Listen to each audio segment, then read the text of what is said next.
Hey kids, what time is it?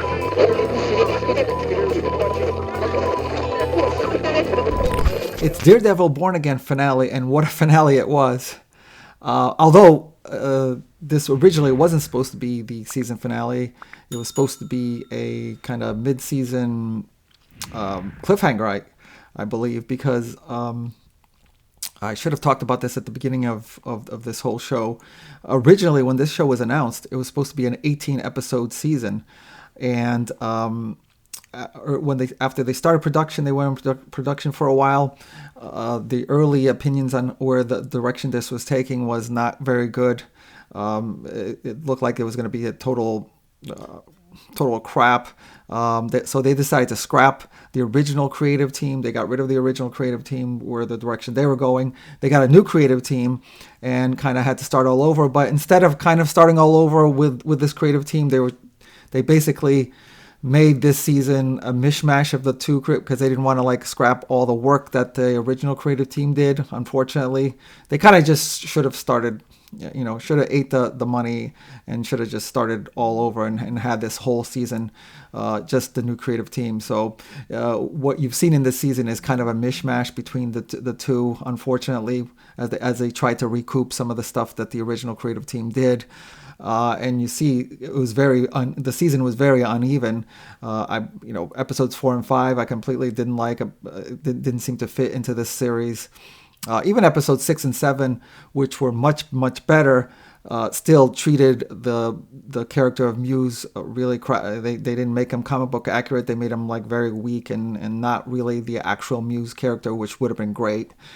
So you see that episodes 1, 8, and 9.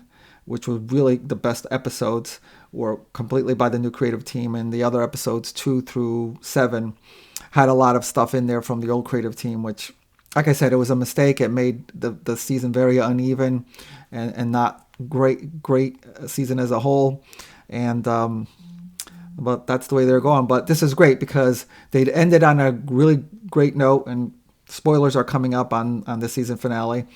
They ended up on a really great note, just ready to launch into season 2 for, I believe it's coming out next year, and hopefully all season 2 is going to be just as great as this finale, because it'll be all.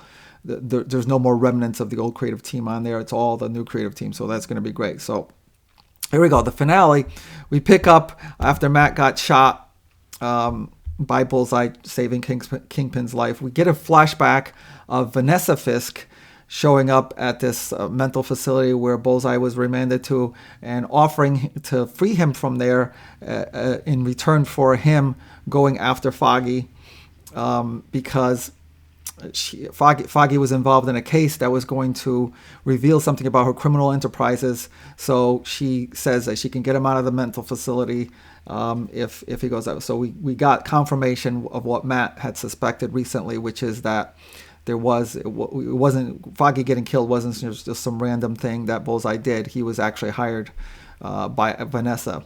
And Kingpin is an because he wasn't originally the person who did it, but he knew all about it afterwards. Then we go back to Matt is in the hospital, recovering from the bullet wound. There's a citywide blackout orchestrated by Kingpin, and under that cover of that blackout, he sends someone to kill Matt Murdock. Just that's like a loose end. Even though he basically saved his life, he's still a loose end. Knows too much about him. Knows he's going to be against his agenda, what he's trying to do there. And but Matt, with his enhanced senses, sees it coming, escapes out of the hospital, still wounded, and evades that. But then the Kingpin, after he gets word that failed, the Kingpin sends his anti-vigilante squad to where Matt is to finally just end him. And when they get there, Bullseye also, the Punisher, just waiting for the Punisher Frank Castle to show up. The Punisher shows up to help Matt fight off these anti-vigilante squad, and of course Matt, you see the Punisher in his kind of costume. Matt goes into his full red costume, and what follows is a incredibly good very brutal, but very comic book accurate and very greatly done. Really great orchestrated battle between these two and the whole anti-vigilante squad. It's like brutal in a way that they just basically cut through them. You see the difference in fighting styles in terms of the Punisher doesn't care how much damage he does. He just outright just kills everybody he meets, and Matt just trying to avoid killing anybody but just being brutal, taking them out. And you see this kind of like evolution of these two characters, how they see each other, where Matt just accepts the fact that Frank Castle is going to be like this and he's going to kill, and that's the way it is. He's not going to try to, I mean, obviously he wants to convince him not to, but he realizes this is what Frank Castle is, and Frank realizes this is what Daredevil is, and Daredevil is not going to just discriminately kill either, and they just accept that each other. But this scene is fantastic. I could see this right out of the comic books. Just perfectly done. And after they fight off the vigilante, Matt also finds out from one of the anti-vigilante squad that one of them was the one responsible for killing the White Tiger. So we get that resolution there. Then when they look like they've been taken out, one of them sets a bomb to sets a bomb to go off. Matt and Frank have to kind of dive out of the apartment, Butch Cassidy and Sundance Kid type style, or should I say Lethal Weapon type style, when they're running away from the bomb. They have to jump out of there before the bomb goes off. Outside, who do they meet? Karen Page shows up. This is great. This is just fantastic that they bring in Karen Page back just in time. She tells Matt that she was in California. She had moved to California. She heard the news that Bullseye escaped, so she got in contact with Frank to come and help, because she knew Matt was going to be a target. So she actually the first thing she did was call Frank to help Matt, which is why he showed up at the apartment, and then she immediately got on a flight, and there she was. So she picks them up in a car, takes them back to Frank's hideout, and they decide that first of all, Karen, let me see. Yep. Karen takes care of Matt's wounds here.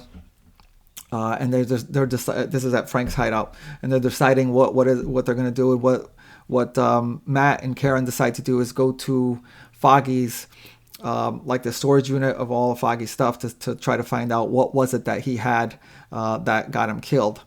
Meanwhile, while all this is happening, Kingpin is solidifying his power on the entire city. He's basically going full-blown totalitarianism. He doesn't even care about it like what it looks like anymore. So he declares martial law on the entire city. He's got his anti-vigilante force doing whatever he wants.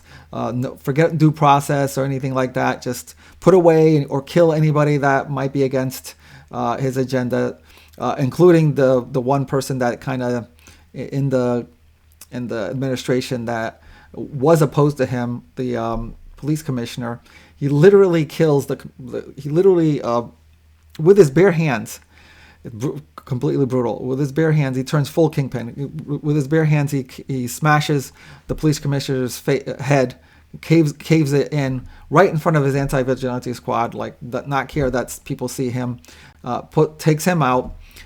He has the city council.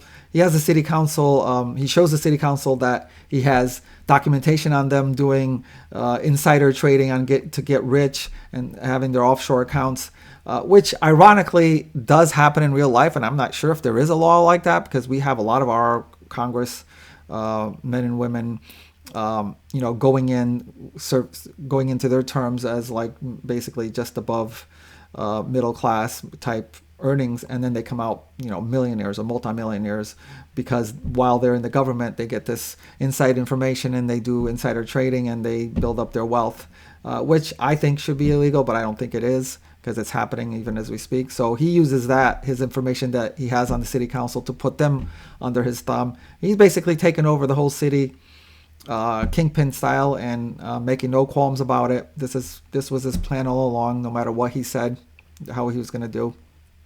And and he's taken over.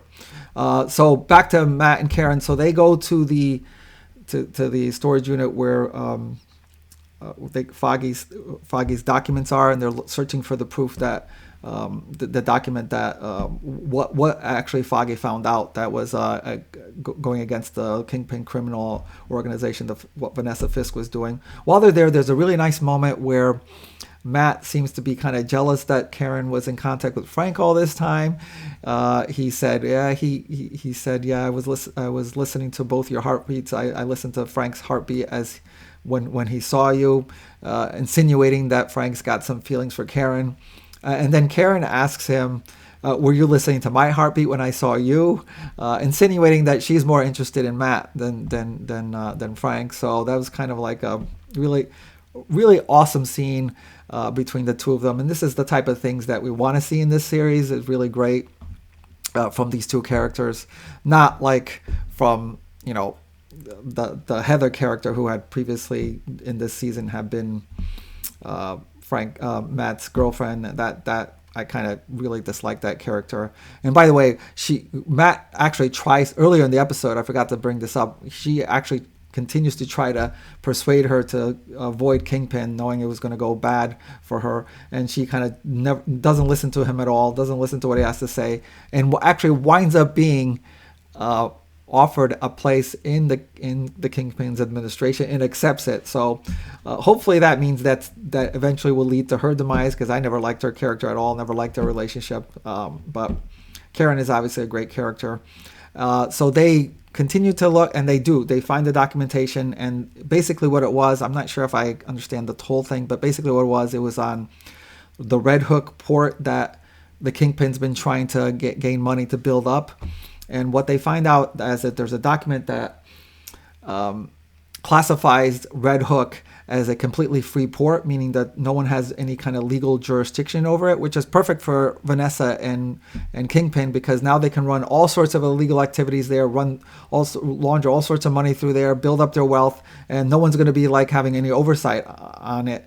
On top of that, Kingpin now has full control of the city, so that just puts everything perfectly under their control. They're going to build up their illegal empire from here on in and have complete control, and that was the whole goal from the beginning. So Matt, while this is happening, Frank doesn't come with them. He goes and confronts the rest of the anti-vigilante squad. He hates every part of them, that they're actually using his symbol to do things that he would never do. He goes up against dozens of them, takes out so many of them, but by sheer numbers, they beat him down. They have him a prisoner, and they actually tell him that they're telling him how much they admire him, because this is a symbol they're using, and he flat out tells them, they're like pieces of shit. He wants nothing to do with them. So he gets beat up a little bit more. And then you find out later on that he's like in chains, where Kingpin, you see that Kingpin in some kind of undisclosed location underground or under complete cover. He keeps a bunch of people in cages, including Frank Castle, and these are the people like kind of high in power in the city that didn't conform to what he wanted them to do. So if he can't intimidate them, if they can't legally, blackmail them, he basically keeps them in these cages, and Frank is one of them as well down there. So that's what's happening there. Like I said, he goes total Kingpin, total totalitarianism. And then, so after finding all this out, Matt initially goes to Red Hook and wants to take it all, wants to burn it all down, take it all, but Karen convinces him he can't do that. Like, he's one person, and basically Kingpin has all these forces behind him. He's got the anti-vigilante force, he's got the whole city under his control, he's got Red Hook under his control, and she convinces him he can't be doing that on his own, because he's just going to get killed. He's not going to accomplish anything. So what he decides is that he's going to fight smarter, and he's decided that the only way to go up against Kingpin and win is to come up with his own kind of force. He meets at Josie's his original hangout spot with Karen and Foggy. And you see a bunch of people there that are already kind of like, they look like they're just from the police force, but that would refuse to go along with Fisk. So they're kind of joining up with him. Most likely he's going to have these people on the inside giving him information, in the next season to help fight Kingpin. You don't see anybody really clearly from this shot of enhanced powers, but you can imagine that he's going to find probably some of the more the superheroes from the Netflix series. So, like Luke Cage and Jessica Jones. And I know Iron Fist was there as well. Maybe even, I don't know if Elektra's coming back or he can get her to fight on his side. But so a very interesting thing to end up right here. Fisk into complete control. Matt marshaling his forces, putting together a force together to fight him, which is perfect leading up to the season 2. This was such a great episode. Oh, and there's also, I believe for the first time, there was a mid-credit scene at the end of this episode, and it was showing Frank Castle in chains in the cage where Kingpin keeps all those people. And so he sweet talks the one guard that's there to come near him because he says how much he admires him and because he's from Jersey and Frank's from Jersey and he wants to shake his hand, and of course once the guard gives in and shakes his hand, he just grabs him and knocks him out, and seemingly he's gonna escape from there, which is great because obviously we're gonna want Frank Castle to be part of Daredevil's team next season. So great place to end leading up into season 2. Which is kind of a shame that it was such a great ending to this series, because I hear a lot of talk that there wasn't a lot of viewers for this series because it was so mixed and so up and down. Which I agree it was up and down due to the two creative teams, but it is a shame if people don't come back and watch this next season, because next season seemingly it's going to be under control. The whole season is going to be under control of the new creative team, and it's going to be a lot like these last 2 episodes, 8 and 9, which is going to be great. I think it's going to be great considering how it's all set up. Please, let me know what you think. Especially, I would, for people who haven't watched this series, I would definitely just recommend maybe just watching episodes 1, 8, and 9, and you'll probably be all caught up and ready for season 2. I think they're definitely in production now. It's going to be the other half of the 9 episodes that was originally supposed to be 18, and they're in production. And I believe they're going to be. My guess is it's going to be out early next year, maybe around the March timeframe. I know Disney's big thing next year is going to be Avengers Doomsday, and they're not going to want anything to interfere with that or contradict that. So I don't know if this series is what the best bet for this series is to come out before that, so that way it doesn't really affect anything on Doomsday, or I don't know if like the production team the creative team is putting that into account, stuff that's going to happen in Doomsday. But again, I can't wait till the season 2 comes out. I think the whole season's going to be good, and yeah, please give this a chance and definitely come back for season 2. Let me know in the comments what you think. I thought this episode was by far the best one of the series, which is kind of good and bad, because if people weren't watching the beginning of the season, then they never got to this episode. But of course, it's good because you also want to wind up on a high note leading up to the next season. So let me know. And that's it for me. Been great watching part of this series. Definitely great watching the end of it. And it seems to be right where you want it to be. Okay, that's it for me for now. Thank you for watching. I'll talk to you soon.